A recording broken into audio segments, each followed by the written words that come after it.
welcome to Priyanka English class. Today I am going to explain the second chapter of NCERT book, Nelson Mandela. Okay, this chapter is very important according to your exams.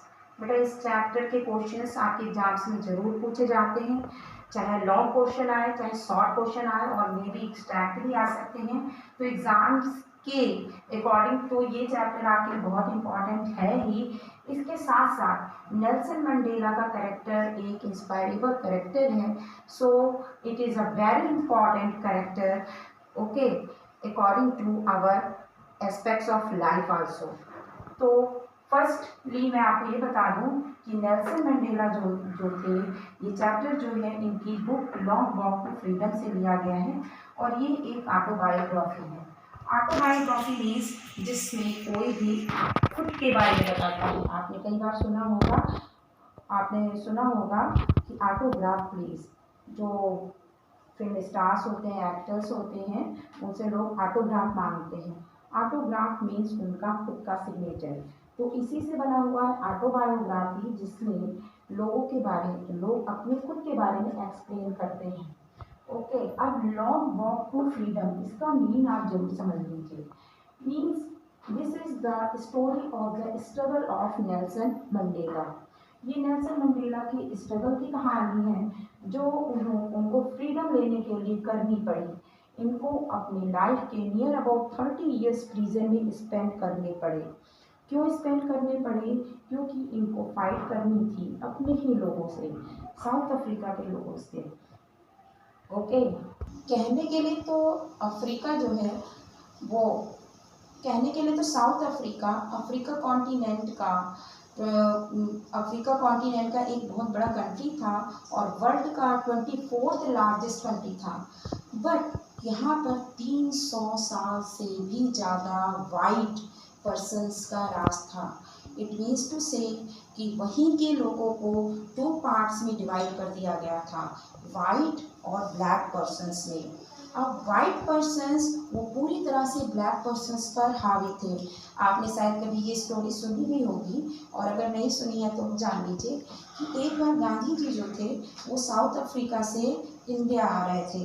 तो उन्होंने first class ticket लिया, फिर भी उनको first class train में नहीं बैठने दिया गया. फर्स्ट क्लास बर्थ की सीट उनको नहीं प्रोवाइड की गई क्योंकि वो ब्लैक पर्सन थे. तो जो लोग इस तरह की सोच रखते हैं वो किस तरह से उनका बिहेवियर किस तरह का होगा. इसी तरह से उन्होंने अपने ही कंट्री के लोगों को 2 पार्ट्स में डिवाइड कर दिया था, ब्लैक पर्सन्स और वाइट पर्सन. और ये दास्तां की कहानी उनके यहाँ नियर अबाउट 300 ईयर्स से भी ज़्यादा से चली आ रही थी. तो Nelson Mandela had one determined to finish this system, this apartheid system. So that I had written here a great victory of Nelson Mandela over the apartheid system of South Africa. इसीलिए मैंने यहाँ पर लिखा है Nelson Mandela को एक बड़ी success मिली वहाँ के अपार्थाइड सिस्टम को ख़त्म करने के लिए. इसको मैं एक चीज़ से और समझाना चाहूँगी. मीन्स आप इसको ऐसे समझ सकते हैं कि जैसे हमारे यहाँ कास्ट डिस्क्रिमिनेशन है. कास्ट मतलब जाति. हम लोगों के यहाँ शुरू से चला आ रहा था बहुत पहले से कि छोटी जाति और बड़ी जाति. शुरू में डॉक्टर भीमराव अम्बेडकर को इसके लिए बहुत ज़्यादा स्ट्रगल करना पड़ा. जो छोटी कास्ट के लोग थे उनको ना तो कहीं आने जाने दिया जाता था, ना पानी सेम कास्ट के साथ वो ऊंची कास्ट के लोगों के साथ वो बैठ सकते थे, ना तो नदियों पर जा सकते थे, ना वहाँ का पानी पी सकते थे. और उनको बहुत सारी इस तरह से ना स्कूलों में जाकर पढ़ाई कर सकते थे. अगर उनको सीट्स दी भी जाती थी तो बिल्कुल पीछे की. तो इस तरह से बहुत ज़्यादा उनके साथ बहुत ज़्यादा रूडली बिहेवियर किया जाता था.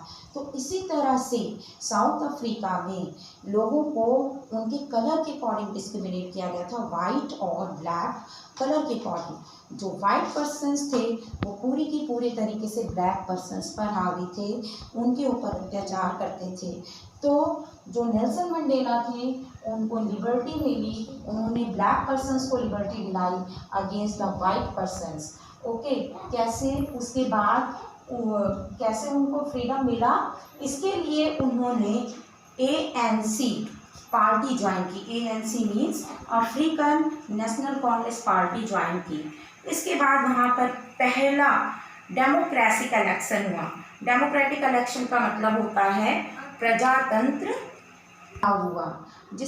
अब प्रजातंत्र चुनाव क्या होता है, जिसमें लोग फ्री होते हैं अपने अकॉर्डिंग नेता चुनने के लिए, जो आज इंडिया में भी फॉलो होता है।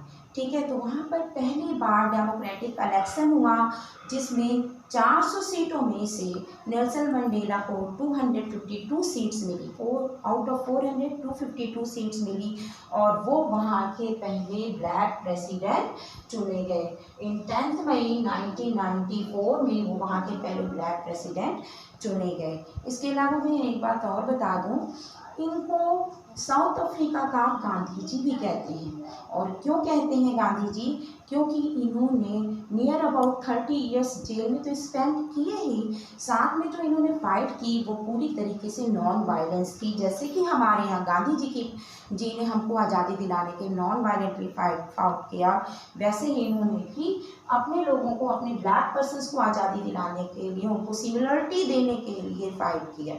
ओके, नॉन वायलेंटली फाइट किया। So he is also called the Gandhi ji of South Africa.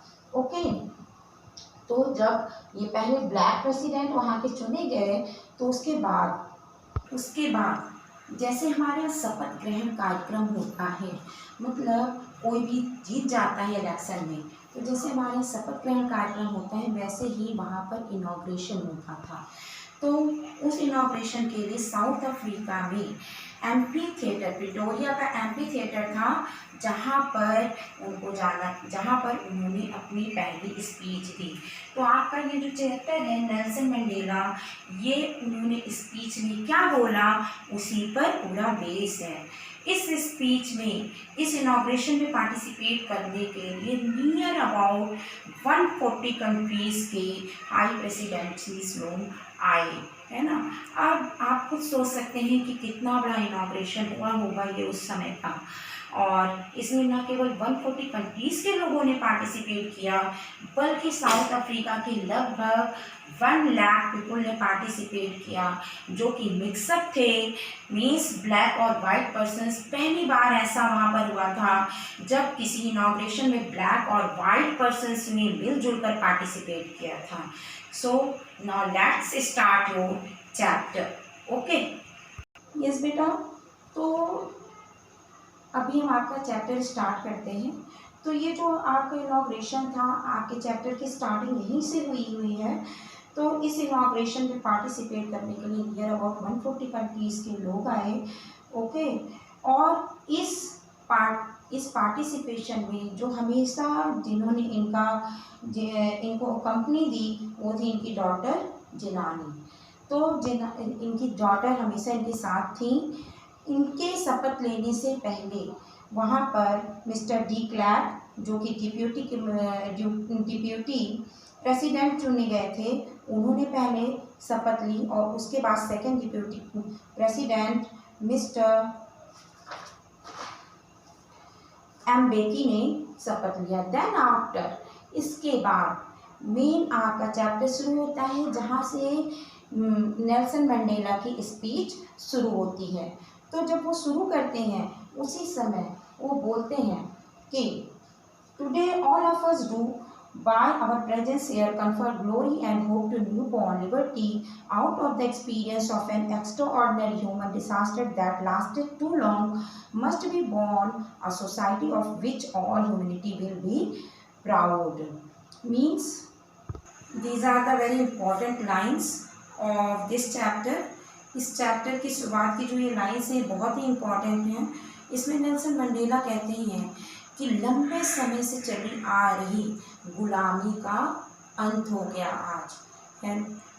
Okay बेटा, और आप सब इस बात के साक्षी हैं। मैं आप लोगों का बहुत धन्यवाद करता हूँ कि आप लोग यहाँ पर आए। मीन्स लंबे समय से जो गुलामी का जीवन जी रहे थे, वहीं के ब्लैक पर्सन्स, जिनको केवल उनके कलर के अकॉर्डिंग डिस्क्रिमिनेट कर दिया गया था, आज वो फिनिश हो गई। आज से यहाँ पर एक नई लिबर्टी का बॉर्न हुआ है, और इसका एक्सपीरियंस बिल्कुल अद्भुत है, बिल्कुल अनोखा है, बिल्कुल सरप्राइजिंग है, जो इससे पहले लोगों ने कभी भी फील नहीं किया है। इस चीज़ और इस चीज़ के विक्टिम कौन है? आप लोग, आप 140 कंट्रीज़ के जो हाई प्रेसिडेंसीज लोग यहाँ पर आए हैं, आप सब इस चीज़ के गवाह हैं। ओके, प्रूफ है आप इस चीज़ के कि यहाँ पर लंबे समय से चली आ रही दास्तां का अंत हो गया है। Well, we have to struggle a lot to get this success, to get this liberty, but at last we achieved this political success, है ना। तो वो कहते हैं कि भले ही हमें बहुत लंबा स्ट्रगल करना पड़ा हो इस डिस्क्रिमिनेशन को फिनिश करने के लिए, इस अपार्थाइड सिस्टम को ख़त्म करने के लिए हमें बहुत लंबा स्ट्रगल करना पड़ा। न जाने कितने लोगों ने अपने आप को डेडिकेट कर दिया, अपनी लाइफ को सेक्रीफाइस कर दिया। मैंने खुद को अपनी पूरी लाइफ को डेडिकेट कर दिया। बट इसके बाद जो हमें लिबर्टी मिली है वो अद्भुत है, और इसको ये जो फीलिंग है वो बिल्कुल ही सरप्राइजिंग है। इसका अंत कभी भी नहीं हो सकता है। Never never and never again shall it be that this beautiful land will again experience the operation of one by another. Means कि इस तरह का अनुभव दोबारा कभी भी यहाँ पर नहीं होगा। यहाँ पर वो आपको 2 मीनिंग देना चाहते हैं। पहली बात तो ये कि इससे पहले जो भी उन लोगों को फ्रीडम गेट करने के लिए जो भी उनको फेस करनी पड़ी प्रॉब्लम, वो अब यहाँ के लोगों को दोबारा कभी भी फेस नहीं करनी पड़ेगी। इसके साथ इस लिबर्टी को गेट करने के बाद जो वो एक्सीलेंट मूवमेंट उनके लिए आया था, मीन्स उस इनॉग्रेशन में जो फीलिंग्स आई थी मेनली ब्लैक पर्सन्स के मन में, क्योंकि उन्हें स्ट्रगल बहुत लंबे समय तक करना पड़ा था, वो बिल्कुल ही अलग थी। मीन्स वहाँ पर एक सूरज का उदय हुआ था, एक नई ग्लोरी का उदय हुआ था, जिसका अंत अभी कभी भी नहीं होगा। और वो सूरज कैसा था? वो था फ्रीडम का सूरज। ओके, और यहीं पर वो ब्लेस करते हैं अपने अफ्रीका के लिए, अपने साउथ अफ्रीका के लिए कि God bless my south Africa and God bless the persons of my south Africa.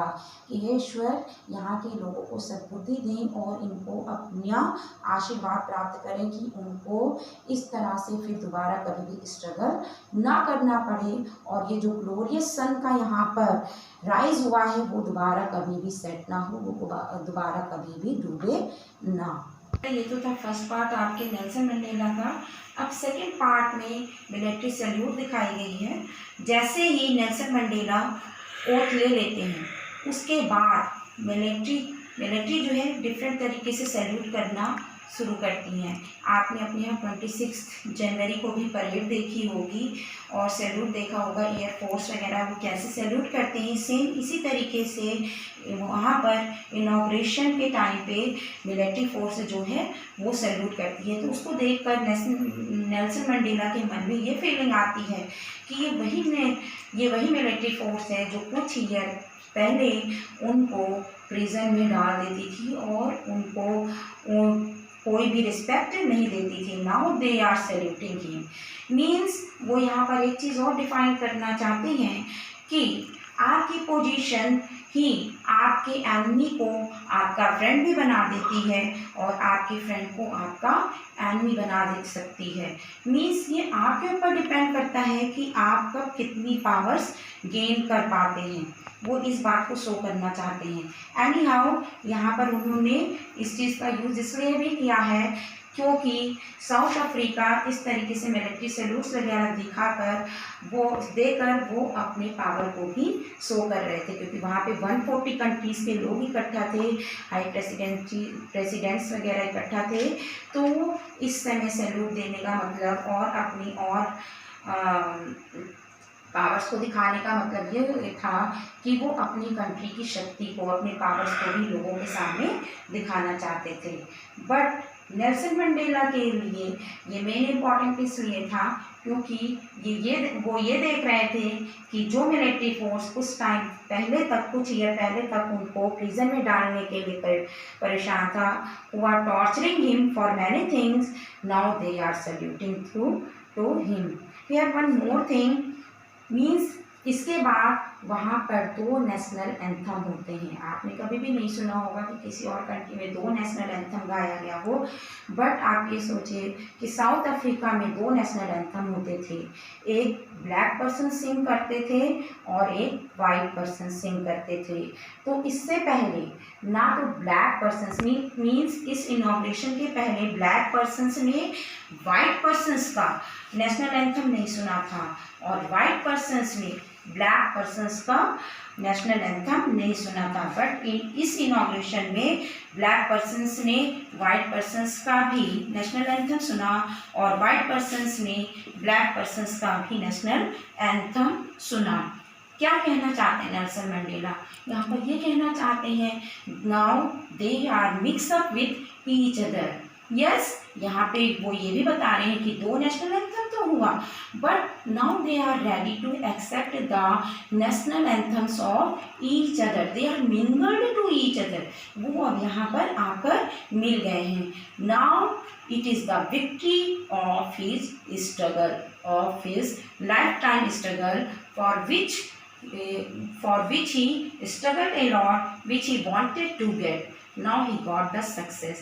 Means अब उनको सफलता मिल गई थी क्योंकि वो वाइट और ब्लैक पर्सन्स, अपनी ही कंट्री के वाइट और ब्लैक पर्सन्स को मिंगल करने में सक्सेसफुल हो गए थे। Okay, after this Nelson Mandela इस बात को भी लिखते हैं कि उन्हें इतिहास के, हिस्ट्री के वो दिन याद आते हैं जब उनके अपने ही लोगों ने डिस्क्रिमिनेशन केवल वहाँ की स्किन के बेसिस पे किया था। स्किन के बेसिस के मीन्स केवल उनके कलर के अकॉर्डिंग, मीन्स ब्लैक कलर को अलग डिवाइड कर दिया था और वाइट पर्सन्स अलग हो गए थे। और उन वाइट पर्सन्स ने न जाने कितने उन्स दिए, कितना घाव दिए अपने ही ब्लैक पर्सन्स को, अपने ही ब्लैक लोगों को, उन लोगों को अपने आप से बिल्कुल अलग कर लिया। ये घाव कभी ना भर पाने वाले हैं और इसीलिए बहुत से साउथ अफ्रीकन लोगों ने, बहुत से साउथ अफ्रीकन जो थे वो इस सिस्टम को ख़त्म करने में लग गए। उन्हें ब्लैक पर्सन्स को भी समान राइट्स दिलाने थे, लिबर्टी लानी थी साउथ अफ्रीका में और अपार्थाइड सिस्टम को फिनिश करना था। मीन्स इस राइटर ने, नेल्सन मंडेला ने बहुत सारे देशभक्तों के, मीन्स फ्रीडम फाइटर्स के, पैट्रियट्स के नाम भी यहाँ पर दे रखे हैं। तो उन लोगों ने, बहुत से फ्रीडम फाइटर्स ने पार्टिसिपेट किया। हालांकि उनके टाइम में वो लिबर्टी नहीं आ पाई, मीन्स ब्लैक और वाइट पर्सन में सिमिलरिटी नहीं आ पाई, लेकिन फिर भी नेल्सन मंडेला यहाँ पर उन लोगों का थैंक बोलते हैं। कहते हैं कि वो लोग भले ही यहाँ पर थैंक सुनने के लिए ना हो, इस लिबर्टी को देखने के लिए ना हो, फिर भी 8th डिकेड में ये जो सक्सेस मिली है ये मेरी अकेले की सक्सेस नहीं है। यहाँ पर नेल्सन मंडेला ने 8 डिकेड्स की बात की। 8 डिकेड्स मीन्स लगभग 80 साल की उम्र में, 80 साल की उम्र में उनको ये सक्सेस मिली। वो ब्लैक और वाइट पर्सन्स के बीच में सिमिलरिटी लाने में सक्सेसफुल हुए। तो यहाँ पर वो अपने पेन को दिखाना चाहते हैं, उस पेन को जो उनके अंदर यहाँ के पैट्रियट्स के लिए, जिन्होंने एक लंबी जर्नी की यहाँ पर लोगों के बीच में सिमिलरिटी लाने के लिए, अपार्थाइड सिस्टम को फिनिश करने के लिए, उनके जीते जी तो उनको ये सक्सेस नहीं मिला। बट जब आज ये लिबर्टी आ गई है तो नाउ वो ये अपना डेडिकेशन, अपना ये इनॉग्रेशन उन लोगों को डेडिकेट करना चाहते हैं। और वो यहाँ पर ये भी बताते हैं कि ब्लैक पर्सन्स को अपने ऊपर न जाने कितने उन्स झेलने पड़े, कितने घाव सहने पड़े, कितने न जाने कितनी डिस्क्रिमिनेटीज सहनी पड़ी, कितनी प्रॉब्लम्स से स्ट्रगल करना पड़ा, उनकी फैमिली को स्ट्रगल करना पड़ा। बट एट लास्ट जब आज ये लिबर्टी आई है तो ये दिन बहुत ही यादगार रहेगा और ये लिबर्टी अब दोबारा कभी भी फिनिश नहीं होगी। एक बात और ये कहते हैं, साउथ अफ्रीका बहुत ही रिच है, यहाँ की जो धरती है वो पूरी की पूरी तरीके से मिनरल से धनी है, लेकिन यहाँ की जो असली जो ताकत है वो यहाँ के लोग हैं। किसी भी कंट्री की असली ताकत वहाँ के लोग ही होते हैं। और final and truer than the previous diamonds, और वो ये कहते हैं कि यहाँ के लोग जो हैं वो हीरे से भी ज़्यादा कीमती हैं। उनके कहने का मतलब है कि कोई भी देश चाहे कितना भी रिच क्यों ना हो, लेकिन अगर वहाँ के लोगों के अंदर सेटिस्फैक्शन नहीं है, अगर वहाँ पे लोगों के अंदर सेक्युलरिज्म नहीं है, सेक्रीफाइस नहीं है, तो वो कंट्री कभी भी पावरफुल नहीं बन सकता है। आज वो चीज़ आज वो पावर वो यहाँ पर इस्टेब्लिश करने में सक्सेसफुल हो गए हैं। तो सही मायने में समझा जाए तो आज 10 मई 1994 में साउथ अफ्रीका पूरी तरह से पावरफुल हो चुका है, क्योंकि यहाँ पे अपार्थाइड सिस्टम फिनिश हो चुका है और लोगों के बीच में जो भी आपसी क्लेश था, जो भी आपसी लड़ाई थी, कहते हैं कि बाहर की लड़ाई से तो हम लड़ सकते हैं, लेकिन अगर हमारे अंदर घर में ही लड़ाई हो रही हो तो उससे लड़ाई में कभी उस लड़ाई से के होते हुए किसी और से कभी भी जीत नहीं सकते हैं। तो आज उनको ये सक्सेस मिल गई थी। ओके, इसके अलावा इस चैप्टर में उन्होंने करेज को डिफाइन भी किया है। नेल्सन मंडेला बोलते हैं कि करेज का मतलब ये नहीं है कि आपके अंदर डर ना हो, मतलब आप किसी चीज़ से डरे ही ना। उनके कहने का मतलब है कि करेज का मतलब वो होता है कि आप डर पर जीत पा सकें, किसी भी चीज़ पे जीत पाना ही करेज है।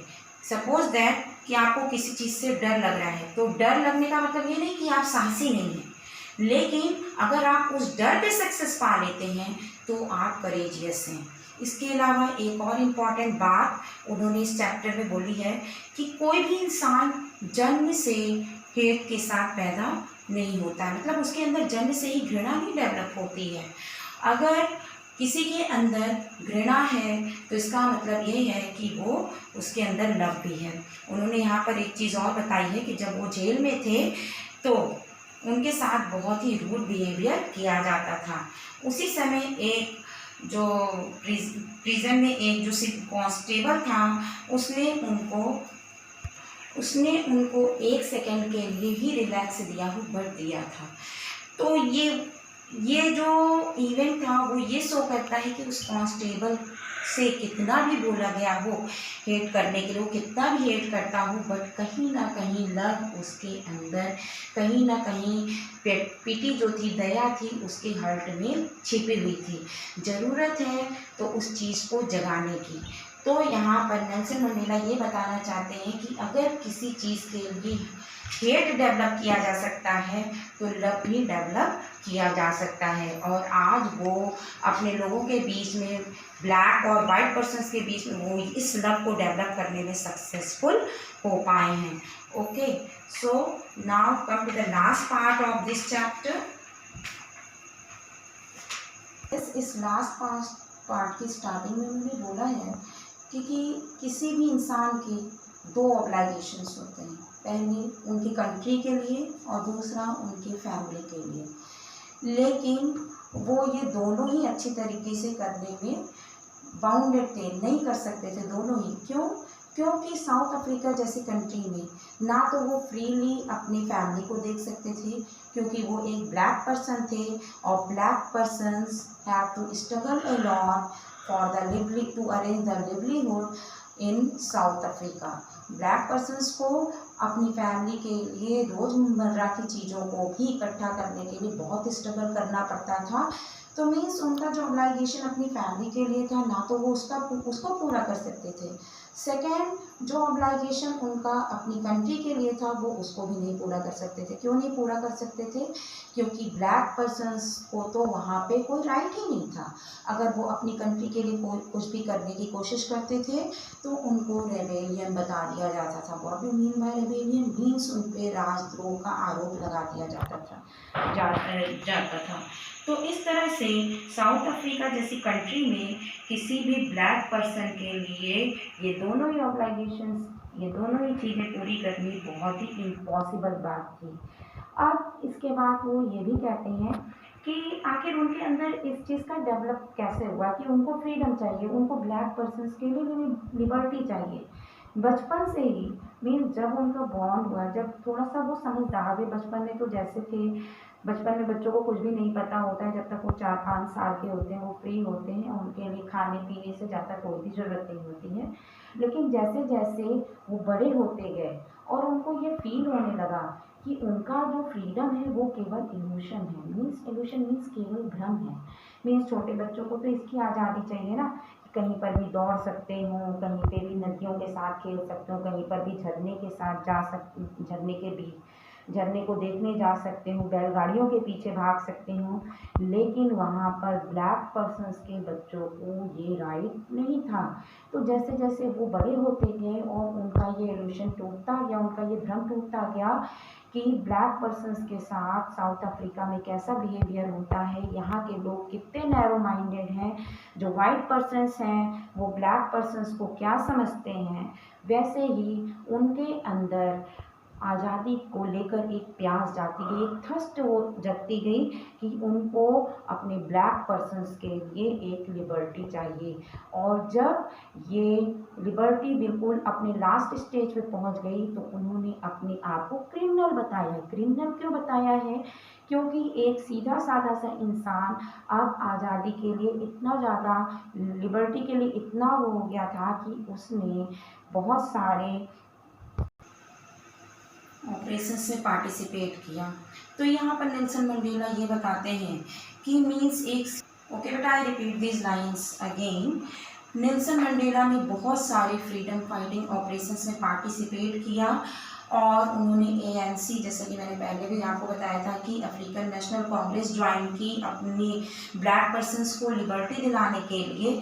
तो नेल्सन मंडेला ये बताते हैं कि किस तरह से मीन्स लिबर्टी की थर्स्ट ने एक सीधे साधे, एक फैमिली बॉय, एक फैमिली हस्बैंड को बिल्कुल बिना घर का वेंडर करने के लिए मजबूर कर दिया। मीन्स वो यहाँ वहाँ घूमने लगे अपनी लिबर्टी की तलाश में। इस तरह से फैमिली के प्रति जो उनका ऑब्लाइगेशन था वो बिल्कुल ही छूट गया। यहाँ कहीं ना कहीं उनकी लिबर्टी की जो थर्स्ट थी वो एक ऑब्लाइगेशन को पूरा नहीं करने पाई। बट जो भी उनका सेक्रीफाइस था, मीन्स उनका जो डेडिकेशन था वो अपनी कंट्री के लिए पूरी तरीके से था और एक दिन इसी के लिए उनको सक्सेस भी मिलता है। लास्ट में वो कुछ इन लाइन्स को कहते हैं, और इन लाइन्स को कहते हैं कि भले ही उनको बहुत स्ट्रगल करना पड़ा बट लास्ट में वो अपने ब्लैक पर्सन्स को चैन से, मीन्स इन दास्तां की चैन से फ्री करा पाए और उनको सक्सेस मिला। आई न्यू दैट। और ऐसा वो ये भी कहते हैं कि ऐसा केवल इसलिए हुआ क्योंकि लोगों के जो सोच थी वो बहुत ही नैरो माइंडेड थी। मीन्स संकुचित दृष्टिकोण के कारण किसी को भी केवल इसलिए उसका राइट ना देना क्योंकि उसके स्किन का कलर ब्लैक है, इसको आप नैरो माइंडेडनेस नहीं कहेंगे तो और क्या कहेंगे। इसी बात को वो यहाँ पर कहते हैं लास्ट में। लास्ट लाइन्स आप जरूर देखिए। I knew that the oppressor must be liberated just as surely as the oppressed. वो ये कहते हैं कि मीन्स अगर वो इस तरह का दृष्टिकोण रखते हैं, इस तरह के नैरो माइंडेडनेस रखते हैं, तो जो ऑपरेशर होता है, मीन्स जो अत्याचार करता है, केवल वो जिसके ऊपर अत्याचार हो रहा है केवल वही उसका भागीदार नहीं होता है, बल्कि जो अत्याचार कर रहा है वो भी कहीं ना कहीं उसका शिकार होता है। भले वो कहने के लिए फ्री हो बट वो हर समय बंधा हुआ रहता है। किससे बंधा हुआ रहता है? उसके मन में हमेशा चलता रहता है कि कहीं ऐसा ना हो कि दूसरे लोगों को लिबर्टी मिल जाए। वो कभी भी फ्रीली ना तो घूम सकता है, उसके माइंड में कहीं ना कहीं ये डर रहता है कि दूसरे लोगों को सिमिलरिटी नहीं मिलनी चाहिए। तो इस तरह से वो खुद ही अपने बंधन में बंधा रहता है। तो ऑपरेसर और ऑपरेस्ड मीन्स जो अत्याचार करता है और जो अत्याचार सहता है, दोनों को लिबर्टी तभी मिल सकती है जब आपकी कंट्री में, आप किसी भी कंट्री में या आपकी कंट्री में लोगों को सिमिलरिटीज़ दी जाए, चाहे वो किसी भी कलर के हों, चाहे वो किसी भी कास्ट के हूँ। इन शब्दों के साथ वो अपनी स्पीच का एंड करते हैं। Okay children, now I think you can understand this chapter. Read it thoroughly because this chapter is very important according to your syllabus and it is very compulsory, means 1 or 2 question will become in your exams surely. Okay beta, thank you. Read this chapter thoroughly.